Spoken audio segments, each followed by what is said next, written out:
Hello everyone, this is Mohaminul Islam from Sublime Learning YouTube channel. In this video, I am going to discuss with all of you a new English grammar topic, and the topic is how to question by using have, has. So let's get started. দেখো আজকের ভিডিওতে আমরা কিভাবে has have দিয়ে প্রশ্ন করতে হয় সেটা শিখব।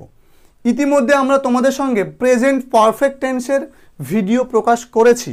সেই প্রেজেন্ট পারফেক্ট টেন্সের ভিডিও থেকে তোমরা ইতিমধ্যে প্রত্যেকে বুঝে গেছো যে প্রেজেন্ট পারফেক্ট টেন্স কী এবং কিভাবে প্রেজেন্ট পারফেক্ট টেন্সটাকে আইডেন্টিফাই করতে হয় এবং প্রেজেন্ট পারফেক্ট টেন্স কোথায় কোথায় ইউজ করতে হয়, একটা প্রেজেন্ট পারফেক্ট টেন্সের বেসিক সেন্টেন্স স্ট্রাকচার কী এটাও তোমরা জেনেছো।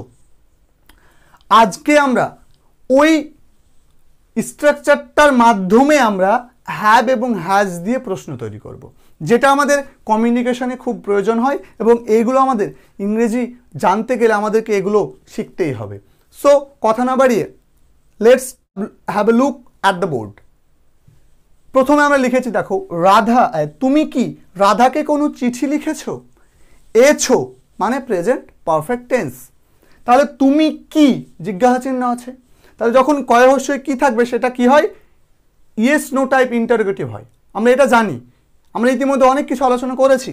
তাহলে এইটাকে আমরা দুরকমভাবে শিখবো, একটা প্রশ্নবোধক, একটা হচ্ছে প্রশ্নবোধক না বাচক।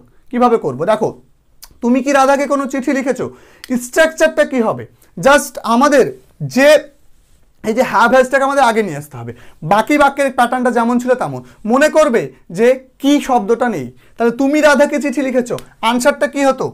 তুমি রাধাকে চিঠি লিখেছো, তাহলে ইউ হ্যাভ, লেখা ইংলিশ কি written, you have written any letter, you have written any letter to Radha. বলছে যে তুমি রাধাকে চিঠি লিখেছো। এবার এই হ্যাভটাকে আমাদের বাক্যের প্রথমে ইউজ করতে হয়। তাহলে have you written any letter to Radha এবং বাক্যের জিজ্ঞাসা চিহ্ন। দেখো have you written any letter to Radha, তাহলে প্রথমে হ্যাভ, তারপরে সাবজেক্ট, তারপরে ভার্বের থার্ড ফর্ম, তারপরে অবজেক্ট, তারপরে আদার্স পার্টগুলো আমাদের পরপর বসাতে হবে। তাহলে have you written any letter to Radha. এবার আমি যদি বলতে তুমি কি রাধাকে কোনো চিঠি লিখোনি, তাহলে আমরা কি করে বলতাম? তাহলে আমরা কি বলতাম? জাস্ট বলতাম have you not written, have you not written any letter to Radha. যা বলেছিলাম তাই, জাস্ট আমাদেরকে সাবজেক্টের পরে একটা নট ইউজ করতে হবে। এখানে মনে রাখবে সাবজেক্টটা যদি প্রোনাউন হয় অবশ্যই সাবজেক্টের পর নট ইউজ করতে হবে, নচেত সাবজেক্টের আগে নট ইউজ করতে হবে। যদি সেটা নাউন হয় অবশ্যই সাবজেক্টের আগে নট, প্রোনাউন হলে সাবজেক্টের পরে নট। যদি হ্যাভ নটের আমরা কন্ট্রাকশনটা ইউজ করি, অর্থাৎ সংক্ষিপ্ত রূপটা ইউজ করি, তাহলে আমাদের বাক্যের প্রথমে ইউজ করতে হবে। যেমন haven't you written any letter to Radha, বা আমরা বলবো have you not written any letter to Radha, বা আমরা সংক্ষেপে বলবো haven't you written any letter to Radha. এভাবে আমরা ট্রান্সলেটটা করব। নেক্সট দেখো তুমি কি খেয়েছো, তাহলে আমরা কি বলবো? তুমি কি খেয়েছো, জাস্ট আমরা বলবো হ্যাভ ইউ ইটেন, তুমি কি খেয়েছো। আন্ডারস্ট্যান্ড কি বললাম? দেখো প্রথমে হ্যাভ বা হ্যাজ, যেহেতু তুমি ইউ এর আগে কি বসবে? ইউ এর আগে বসলেও হ্যাভ বসবে, ইউ এর পরে হলেও হ্যাভ বসতো। তাহলে আমরা কি বলবো? Have you eaten. দেখো স্ট্রাকচারটা লক্ষ্য করো, প্রথমে হ্যাভ বা হ্যাজ প্লাস সাবজেক্ট প্লাস ভার্বের V3 plus object plus others plus জিজ্ঞাসা চিহ্ন। এই হচ্ছে আমাদের বেসিক স্ট্রাকচার। তাহলে আমরা সাবজেক্টটা যেহেতু ইউ, তাহলে আমাদের ইউ এর আগে হ্যাভ বসে। তাহলে হ্যাভ ইউ ইটেন, তুমি কি খেয়েছো। এটাকে আমি অন্যরকম করে বলতে পারতাম, have you taken your meals, have you taken your meals. এটা যদি আমি না বাচকে করতাম তাহলে কি হতো? তুমি কি খাওনি, তাহলে কি বলতাম? হ্যাভ ইউ নট ইটেন, তুমি কি খাওনি, বা হ্যাভেন্ট ইউ ইটেন, তুমি কি খাওনি। বা আমি বলতে পারতাম হ্যাভেন্ট ইউ টেকেন মিলস, বা haven't you taken your meals, বা have you not taken your meals. এভাবে আমরা কি করতে পারতাম? ট্রান্সলেট করতে পারতাম। আশা করছি তোমরা বুঝতে পেরেছো। নেক্সট দেখো, বিজয় কি বই কিনেছে? বিজয় কি বই কিনেছে একটা প্রশ্ন করছি। তাহলে বিজয়টা কি নাম, তাহলে আমরা নামের আগে কি বসাবো? হ্যাজ। তাহলে হ্যাজ বিজয়, হ্যাভ বিজয়, বায়ের থার্ড ফর্ম কি বট, তাহলে have Bijoy bought book, have Bijoy bought বুক। বিজয় কি বই কিনেছে? এবার আমি যদি এটাকে নেগেটিভে করতাম তাহলে কি বলতাম? হ্যাজ বিজয় নট, বলতাম না, আমরা নটটা এখানে বলতাম না। বিজয়টা যেহেতু নাউন তাহলে আমরা বলতাম কি? Has not Bijoy bought book, has not Bijoy bought book বা হ্যাজন্ট বিজয় বট বুক। বিজয় কি বই কিনেছে? এটা আমরা। এবার নেক্সট এক্সাম্পলটা দেখো, তুমি কি সাফল্যের কথা শুনেছো?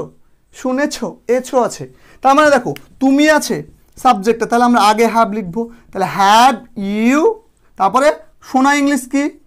হার, হিয়ার থেকে কি হবে? Heard. Have you heard of success? Have you heard of success? Heard of success মানে হচ্ছে সাফল্যের, তার মানে কি have you heard of success? তুমি কি সাফল্যের কথা শুনেছো? বা আমরা বলতে পারতাম have you not heard of success? তুমি কি সাফল্যের কথা শোনোনি? বা haven't you heard of success? তুমি কি সাফল্যের কথা শোনোনি? ভেরি ইজি, শুধু টেকনিকটা মনে রাখবে এবং এই ফরমেশনটা মনে রাখবে। হ্যাভ বা হ্যাজ প্লাস সাবজেক্ট প্লাস ভার্বের ভিত্তি plus object plus others part plus জিজ্ঞাসা চিহ্ন। যদি আমাকে ইন্টারোগেটিভ নেগেটিভে ইউজ করতে হয় তাহলে অবশ্যই আমাকে কি করতে হবে? হ্যাভেন্ট বা হ্যাজেন্ট প্লাস সাবজেক্ট প্লাস ভার্বের ভিত্তি plus object plus others plus জিজ্ঞাসা চিহ্ন, এইভাবে তোমাদের মনে রাখতে হবে একদম দ্রুততার সহিত, যেন তোমাদের ওই স্ট্রাকচারটা মাথায় চলে আসে, তবে তোমরা খুব ইজিলি এটাকে খুব তাড়াতাড়ি তোমরা এটাকে ট্রান্সলেট করতে পারবে। আর এটা সাবজেক্ট যদি আমরা ভেঙে লিখতাম হ্যাজ নট বা হ্যাভ নটটাকে, তাহলে আমরা সাবজেক্টটা ইউ হলে সাবজেক্টটা যদি প্রোনাউন হতো পরে লিখতাম সাবজেক্টের পরে নট, সাবজেক্টের নাউন হলে সাবজেক্টের আগে নট। এবার move on to next example. তাহলে দেখো সে কি ঘুমিয়েছে? সে কি ঘুমিয়েছে? তাহলে দেখো সে আছে মানে হ্যাজ, হি, সে ইংলিশ কি হি, তাহলে হ্যাজ হি স্লেপ্ট? সে কি ঘুমিয়েছে? সে কি ঘুমায়নি? Has he not slept? Has he not slept?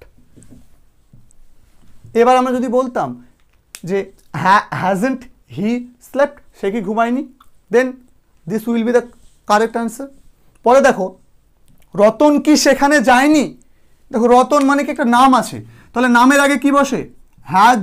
তাহলে হ্যাজ রতন, যাওয়া ইংলিশ কি? গো, তাহলে থার্ড ফর্ম বসবে হ্যাজ রতন গন, সেখানে ইংলিশ কি? দেয়ার। আমরা জানি যে কোথাও যাওয়া আসার ক্ষেত্রে আমাদের টু ইউজ করতে হয়, কিন্তু হেয়ার এবং দেয়ারের ক্ষেত্রে ব্যতিক্রম, তার আগে কোনো টু বা তার আগে কোনো প্রিপোজিশন বসে না অ্যাডভার্বের আগে। তাহলে হ্যাজ রতন গন দেয়ার, রতন কি সেখানে গিয়েছে, এবং বাক্যের শেষ একটা জিজ্ঞাসা চিহ্ন। এইটাকে যদি আমরা ইন্টারোগেটিভ নেগেটিভ করতাম, রতন কি সেখানে যায়নি, তাহলে আমরা কি বলতাম? এটা কিন্তু আমরা সেভাবে লিখেছিলাম রতন কি সেখানে যায়নি, তাহলে আমরা কি বলতাম? হ্যাজেন্ট রতন গন দেয়ার, রতন কি সেখানে যায়নি। বা আমরা বলতাম হ্যাজ নট রতন গন দেয়ার, রতন কি সেখানে যায়নি। আমরা এটাও বলতে পারতাম তুমি কি মাছ ধরতে গিয়েছো? তুমি কি মাছ ধরতে গিয়েছো? Have you gone to catch fish? Have you gone to catch fish? তুমি কি মাছ ধরতে গিয়েছো? তুমি কি মাছ ধরতে যাওনি? Have you not gone to catch fish? তুমি কি মাছ ধরতে যাওনি? বা haven't you gone to catch fish? তুমি কি মাছ ধরতে যাওনি? তাহলে এই হচ্ছে তোমাদের হ্যাজ হ্যাভ দিয়ে প্রশ্ন তৈরি করা। খুবই ইজি হ্যাজ হ্যাভ দিয়ে প্রশ্ন তৈরি করাটা। আশা করব তোমাদেরকে হ্যাজ হ্যাভ দিয়ে প্রশ্ন তৈরি করাটা খুব অল্প ভাষাতে খুব স্বল্প সময়ের মধ্যে তোমাদের বোঝাতে পেরেছি। যদি বোঝাতে পারি অবশ্যই এই ভিডিওটাকে একটা লাইক করবে, যাতে আমি তোমাদের জন্য আরও ইংলিশ গ্রামারের ভিডিও আনতে অনুপ্রাণিত হই। দেখা হচ্ছে পরবর্তী ভিডিওতে, ততক্ষণ পর্যন্ত নিজের খেয়াল রাখবে, সুস্থ থাকবে, সুন্দর থাকবে। ধন্যবাদ।